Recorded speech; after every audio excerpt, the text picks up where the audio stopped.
पैर में चोट लग जाती है, क्यों न कहते क्यों दर्द कर रहे हो भैया, अपने आदमी हैं हम, शरीर में कुछ चीज अपना नहीं है ना। कहते हैं कि ये मेरा हाथ है, यदि मेरा है तो हाथ क्यों, सब तो मेरा है।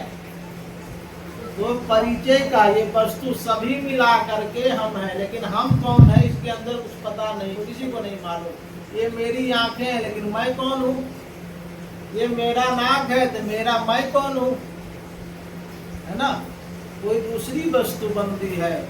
तो भगवान कहते हैं कि जब संसार में जयति जगत माया यस्य कायाधवस्ते, लेकिन सिद्ध यही है कि बिना भोजन के ये शरीर न बनेगा, शरीर नहीं चलेगा, और जब शरीर न चलेगा, ताकत ना होगा तो भगवान का भजन भी ना होगा।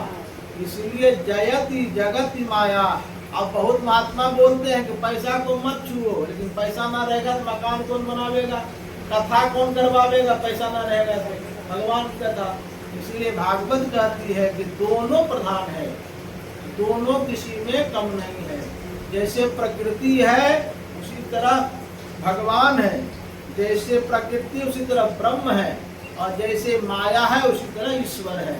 दोनों एक समान है, शक्ति और शरीर दोनों चाहिए, तब भगवान की सृष्टि रचना बनती है। कहते हैं तब कि दोनों का समान पूजन होना चाहिए। और भगवान की जब कथा हुई है, नारद की निमित्त बन करके आया, और जब जय जयकार हुआ, बोलो भागवत भगवान की जय जय जयकार, हरिद्वार से सीधे मथुरा पहुंचा, वृंदावन में पड़े थे ज्ञान वैराग्य। तो दोनों के कानों में जो ही पड़ा, संकल्प का ताकत इतना था कि पूरी भागवत का फल उसके कानों में चला गया, और भागवत के फल से शरीर में ताकत हो गया, जवान शरीर जवान हो गया। मैया को पकड़ा भक्ति को, दोनों बैठों ने एक एक बाह को झुलाते झुलाते वृंदावन से हरिद्वार ले आए। बोलो वृंदावन धाम की जय। वृंदावन धाम अपार, जपे जा राधे राधे। वृंदावन धाम अपार, जपे जा राधे राधे। वृंदावन धाम अपार, जपे जा राधे राधे। वृंदावन धाम अपार, जपे जा राधे राधे। भगवान की बड़ी माधुरी कथा।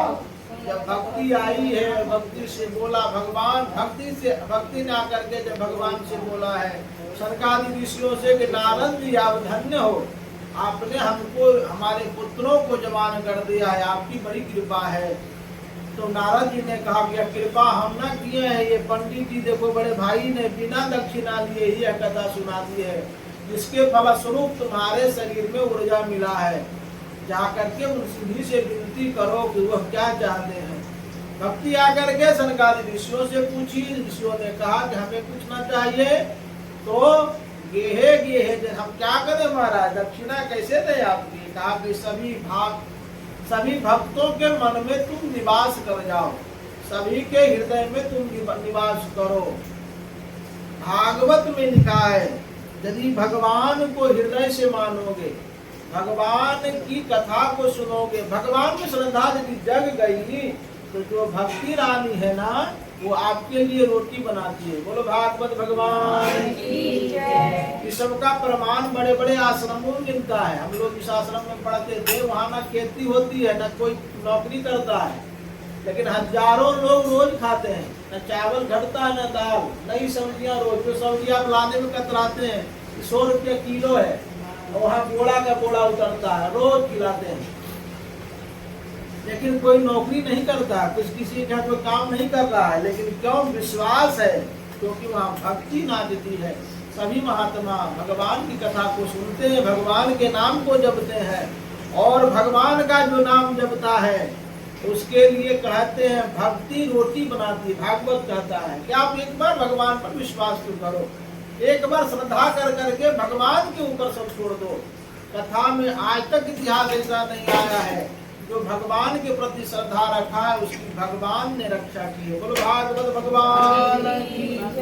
नारद जी रोने लगे और नारद जी ने कहा महाराज, तो सनकादि ऋषियों ने कहा कुछ क्यों नारद क्यों रोते, तुम्हारा तो काम हो गया, भक्ति आ गई, तुम्हारे ज्ञान वैराग्य प्रकट हो गए, जवान हो गया, रोना तुम्हारा क्या, तो तुमको सुख हो गया था।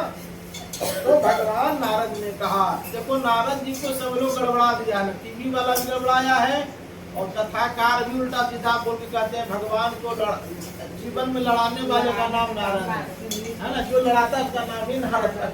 लेकिन बात ये नहीं है, नारद जब जब आया है, नारद जब जब संसार में आया है, एक नई कथा एक नई ऊर्जा देके गया है, भले उसको कुछ कारण बना दे, लेकिन गजब के नारद है। नारद जी आया, नारद जी ने आकर के सनकादि ऋषियों ने कहा कि कहाँ भक्ति, कौन देखा है भक्ति को, कौन ज्ञान को जानता है, कौन वैराग्य को जानता है।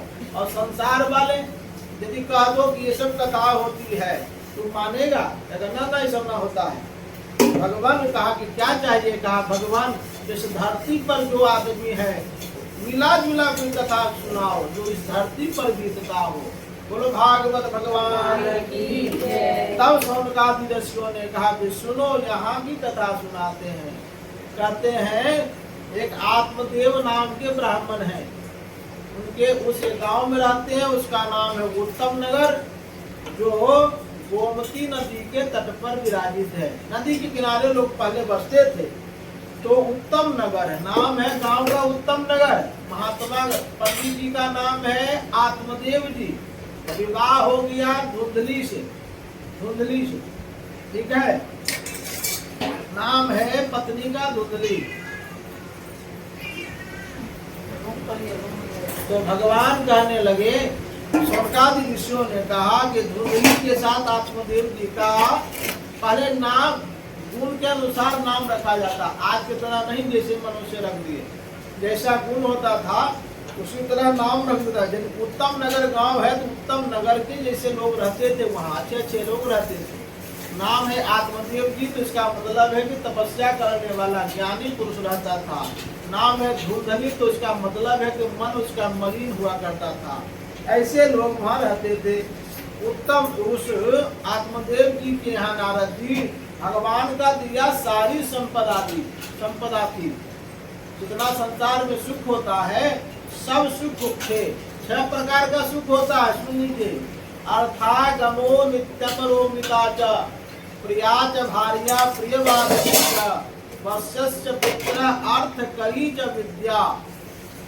ये 6 प्रकार का होते हैं। अर्था गमो, धन रोज आना चाहिए, भले थोड़ा ही आवे। अर्था गमो नित्यम, और आरोग्यता च, शरीर भले पतला दुबला हो लेकिन बिना दवाई खाने वाला, दवा खा करके जीने वाला आदमी दवा न रहेगा कोई काम न करेगा। तो आरोग्य, शरीर आरोग्यता च, सुख हुआ ना, पैसा रोज आना चाहिए भले कम आवे, और शरीर निरोग हो। प्रिया च भार्या प्रियवादिनी च, पत्नी अच्छी होनी चाहिए, सुंदर होनी चाहिए, लेकिन बोलने में भी सुंदर होनी चाहिए। तो सुख, पत्नी अच्छी हो, घर परिवार अच्छा हो, लेकिन बोलने बिना की सुंदर है और बोले करकशा, बोलो राधे राधे, आते साथ अपना घंटा पहना दिखावे। तो पत्नी प्रिया च भार्या प्रियवादिनी च वश्यस्य पुत्र अर्थ करी च विद्या। कहते हैं कि बेटा हो, नौकर हो, चाकर हो, हमारी बात को मानने वाला हो, ये सुख है। बिना हम कहे कुछ और करे कुछ, ये भी दुख है। तो ये सुख हुआ। और अर्थ करी च विद्या, हम जो पढ़े उसी के अनुसार काम मिल जाए। तो पढ़े कुछ और करे कुछ तो विद्या का कोई फल नहीं मिलता। ये 6 प्रकार का सुख है। तो आत्मदेव जी को सब सुख तो है, लेकिन उसके घर में कोई बेटा बेटी नहीं है। बोलो भागवत भगवान। और जो पत्नी है उसका मन ठीक ठाक ना है, आते साथ झगड़ा करती है। पंडित जी कथा करने चले जाते हैं, जब आते हैं तो उसका मन घर लगता नहीं है, गुंडली लड़ने लगती है। पंडित जी अंत में विचार करने लगा कि हमारे घर में झगड़ा, देखो झगड़ा जब होता है ना घर में, तो झगड़ा ना करना चाहिए, पहले शांति से सोचना चाहिए कि झगड़ा कैसे हुआ, उसका शांति कैसे होगा, झगड़ा का शांति कैसे होगा, उसका उपाय ढूंढना चाहिए ना कि वो लड़ रहा था हम ही लड़ पड़े। तो जो छोटी छोटी लड़ाइयाँ होगी तो जब विचार किए बिना जब लड़ाई होगा तो हो जाएगा वह कलह। अब कलह में वास करता है कलयुग, और जब कलयुग आ जाएगा तो गड़बड़ हो जाएगा। बोलो भागवत भगवान की। अब क्या होगी,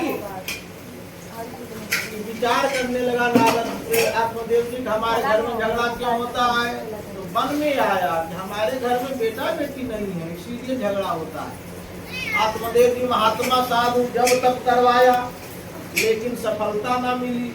ब्राह्मण को भोजन कराया, पितृ यज्ञ कराया, लेकिन सफलता ना मिली। अंत में मन में विचार किया कि अब जीवन जीने से कोई फायदा है नहीं। जो सुख था सुख मिल गया, अब वृद्धापन आया, बुढ़ापा आ गया है। अब हमको बेटा बेटी नहीं है, अब पत्नी अच्छी है नहीं, पत्नी घर में मर जाएगी, हम जाकर के बाहर में मर जाएंगे। या तो भगवान यदि चाहें तो हमको कोई बेटा बेटी दे देंगे। जंगल चला गया और जंगल में प्राण त्यागने के विचार से गया और एक सरोवर के आगे आकर के थक गया तो सोने लगा, विश्राम करने लगा, जलपान किया और विश्राम करने लगा। जब सो गया उसी समय एक महात्मा जी वहाँ आए। महात्मा जी ने उसको जब देखा, ब्राह्मण था, स्वरूप अच्छा था, दिव्य तेज चमक रहा था उसके दीदार पर। महात्मा जी उसको देख करके बैठ गया। अरे बड़ा सुंदर महात्मा पंडित है, विद्वान हो गया, इनसे कुछ पूछा जाएगा। अब जब वह आत्मदेव जी कुछ समय के बाद जगा तो देखता है सामने तो साधु बैठा है। साधु ने कहा कि महाराज आप इतने अच्छे हो, इतने संस्कारवान हो, विद्वान हो, हमने देखा है आपको, लेकिन बहुत चिंतित लग रहे हो अंदर से, क्या बात। तो महात्मा ने आत्मदेव जी ने कहा कि इतना जान गया बिना बताए कि पहुंचा महात्मा होगा, और महात्मा बोले कि ये पहुंचा विद्वान होगा। सो आपस में वार्तालाप हुई तो पंडित जी ने कहा कि महाराज आज हम मरने के लिए आए हैं, हम मरेंगे। महात्मा ने कहा मरोगे क्यों, जीवन मिला है मरने के लिए। कहा कि नहीं हम मरेंगे। कहा कारण क्या है, मरने का कोई कारण बताओ। कहा कि हमारे घर में कोई बेटा बेटी नहीं है, इसीलिए हमारी पत्नी हमसे लड़ती रहती है और न शुद्ध घर में है न बाहर है। हम सोचते हैं इस शरीर को त्याग ही दें, मर जाए, तब अगले जन्म में फिर बेटा बेटी होगा। महात्मा ने कहा ना मरो मत। कहा क्यों। अरे मरना नहीं चाहिए। अरे महाराज मैंने आपके बारे में विचार किया है, सोचा है, आपके लीलारों को पढ़ लिया है, मस्तिष्क रेखाओं को पढ़ा। क्या लिखा है महाराज, क्या लिखा है कि इस जन्म तो छोड़ो, आने वाला 7 जन्म में तुमको बेटा बेटी नहीं होगा। बोलो भागवत भगवान की जय। और तुम्हारे जीवन में तो ऐसा लिखा है कहा कि जिस गाय को पालता हूँ मैं वो भी बंध्या हो जाती है, उसके भी बच्चे नहीं होते। जिस पेड़ को लगाता हूँ उसमें भी फल नहीं आता है। कहता जीवन का कुकर्म बड़ा तुम्हारा भारी है, इसीलिए यह फल प्राप्त हो रहा है, तुम भोगो। महात्मा ने पंडित जी ने कहा जब 7 जन्म तक बेटा बेटी नहीं होना है तो जल्दी जल्दी मरो, 7 जन्म खत्म करो। बोलो भागवत भगवान की। तो महात्मा जी आप बैठो, हम इसी पानी में डूब करके मर जाते हैं।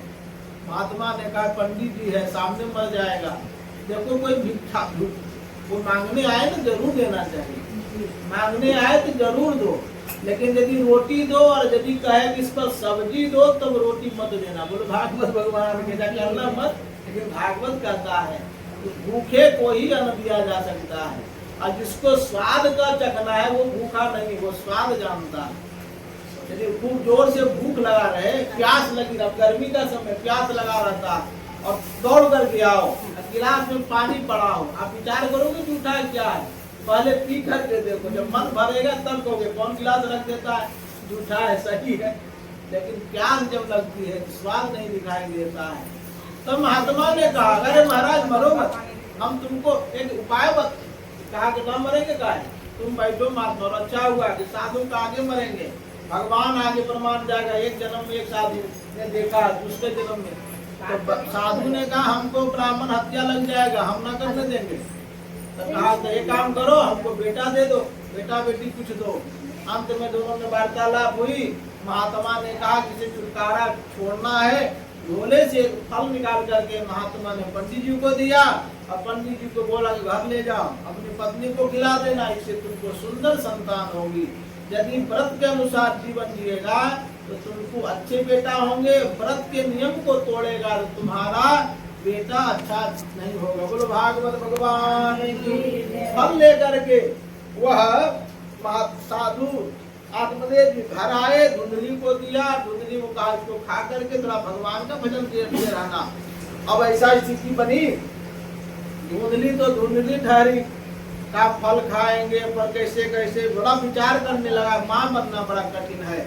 और जो देखो बात ये है, जो जैसे मन का होता है उसी तरह का उसकी संगति होती है, मित्र होता है। और धुंधली का भी मित्र उसी तरह था। सब लोग ऐसे ऐसे कहने लगे सखी सहेलियों में बड़ा कष्ट है, बच्चे को पालना बड़ा कष्ट है, अब क्या करें। पंडित जी पूछेंगे फल का फल क्या हुआ, तब आगे एक उपाय है, हमारी बहन को बेटा होने वाला है, ठीक है, तुम्हारे घर में उसको